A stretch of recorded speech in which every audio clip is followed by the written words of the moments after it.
Hey, what's up guys, Guardian here, coming to you guys with a deck profile on my V Premium Dual Knight deck. Yeah, I'm a little bit late to this one, just because I did have to wait for my Volume 3 boxes to arrive at my locals. But me and my friends were able to pick them up this past weekend, and yeah, here we are finally with Dual Knights. Yeah, without further ado, let's get stuck into the deck, and I'll show you guys what I'm playing. So to start with the Grade 3, of course, we have the new Grade 3, which is the leading Dual Knight Salome. She's really cool. She's basically a restanding Vanguard, so at the end of the battle that she attacked, you can counterblast one, choose any number of cards with Dual Knight in their card name from your hand, and then call them to the Reguard circle. But you have to have units on them though, so do bear that in mind. And then if you call 3 or more cards and your opponent's Vanguard's grade 3 or greater, you can Soul Blast 4 and then restand this unit. So really cool. Soul Blast 4 does sound heavy, but it's actually not that bad just because we do have a good plethora of Dual Knights that actually provide us with Soul Charge, so it's actually not that bad. And then the second skill is on Van and Rhea. When your other unit is placed on this unit's circle, you can counterblast 1, and then that unit gets 10,000 power and drive +1 until end of turn.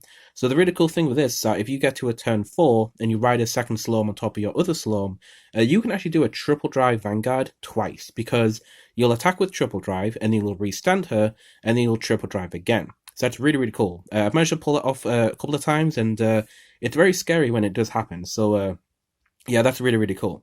But yeah, she's leading Dual Knight Salome. She's pretty well retrained, I think, and yeah, we're going to be playing 4 copies of her, definitely.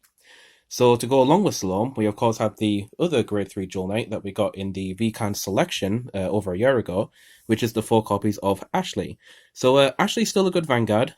She's really good when you go first, just because you can get loads of multi-attack off. But after that, she just serves as a really nice attack extender.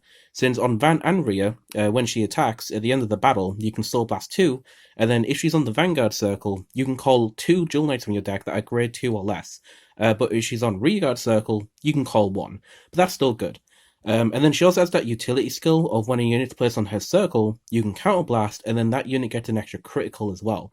So that can actually come up sometimes, because this deck isn't super heavy when it comes to its counterblast, so you can actually put a CB into that crit skill if it means you can apply lethal to the opponent and maybe push for game. So that's actually not too bad overall. But yeah, Ashley still serves as a good Vanguard when you're going first, and then Salome is a nice follow-up when you're going second, or after the Ashley ride, to then try and close out the game afterwards with that restand. So yeah, really good card. So playing 4 copies of Ashley. Alright, and then going for the Grade 2s, we have a new Dual Knight here with 4 copies of Sybil. So she's returned. I believe she used to be an old CB2 back in the day, but now she's actually quite versatile what she does. So both skills are Van and Rhea. So the first one's that when she attacks, you can put a Grade 2 or less card from your hand into the soul, and then you draw a card. So pretty nice. You've got a bit of recycle there, and it's also, more importantly, another way of getting soul charge. So that's what I mean by the Soul Blaster 4 with Salome. It's that it's actually not too difficult to meet up to that 4 Soul Blast cost, since you also do need Soul Blast for the Ashley skill as well.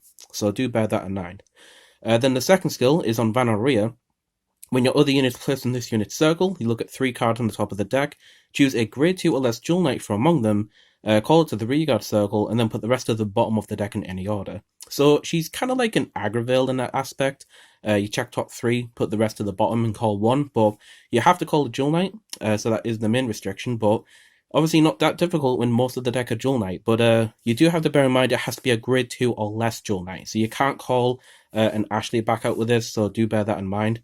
But she's still rather good. You know, she can actually help you do even more attack extensions if you get lucky. But yeah, she's also just a +1 on the Vanguard, since you ride over her and you get a free Dual Knight from the top 3, which is really nice.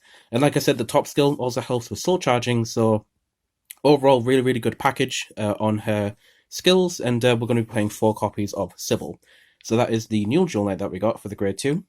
And then one of the older Dual Knights that we had for Grade 2, which is still good, which is the 4 copies of Lily. So Lily, of course, when she attacks, you can put 2 normal units from your drop zone to the bottom of the deck to get a soul charge.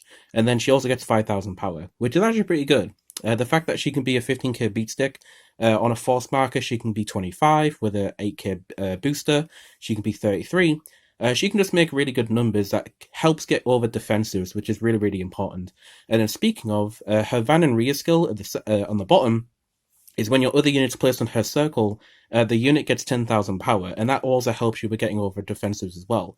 So Lily, I would definitely say, is one of your more important pieces in the deck, just because that power element helps you get around that defensive that the opponent could get, and it could just really help you with your attack extensions. So yeah, but obviously most importantly, it's recycle for your Dual Knights, since you put 2 normal units back, and you're also getting that slow charge as well, which will help you towards things like Ashley and Salome. So yeah, really, really good. So playing 4 copies of her.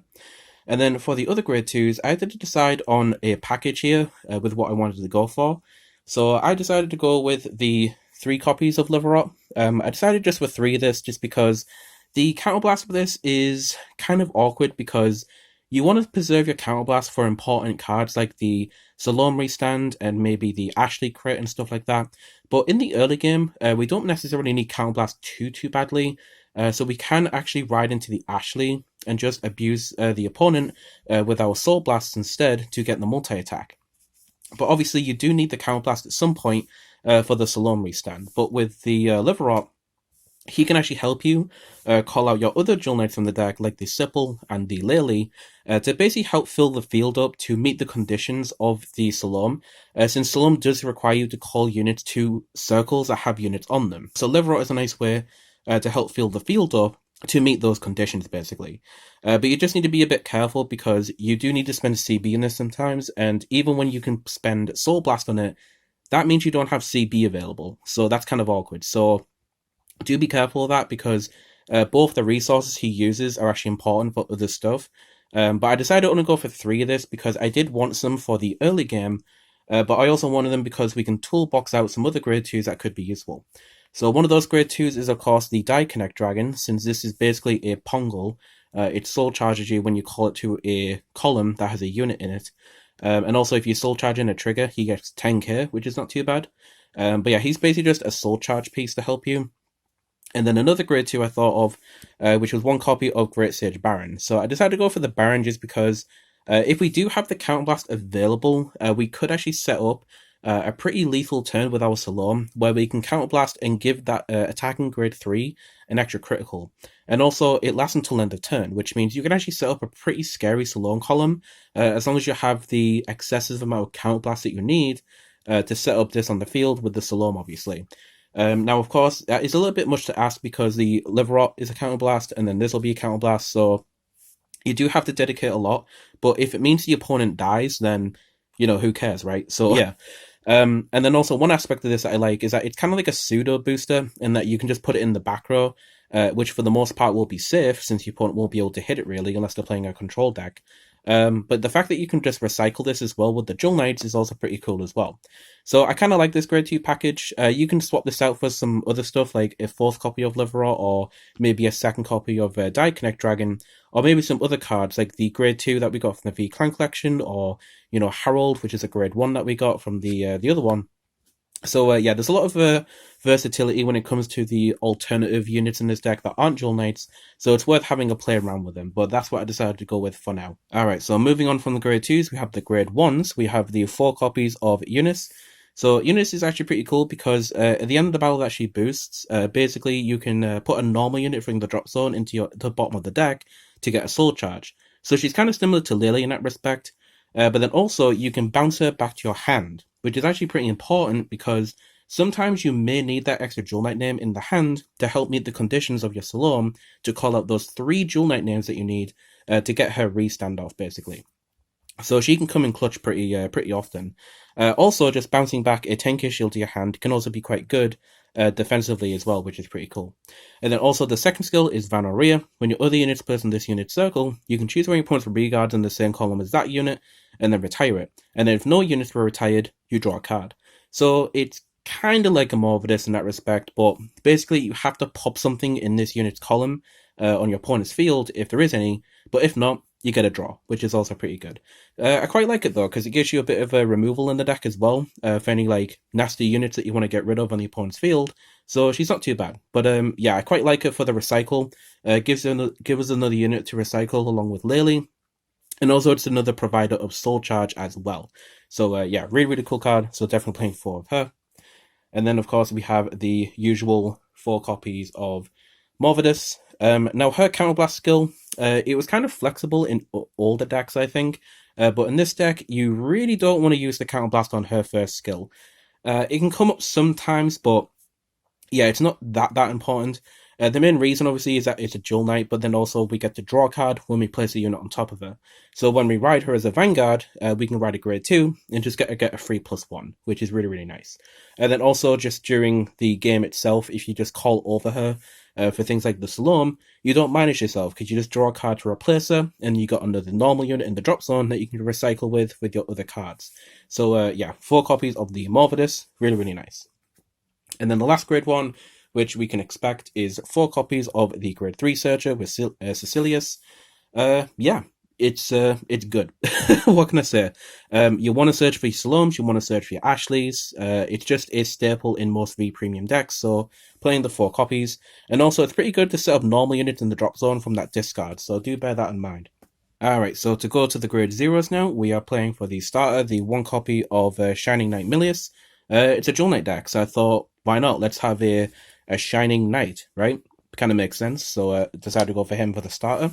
And then for the triggers, it's pretty self-explanatory. We have the 4 Lu and the 4 Flogel for our crits.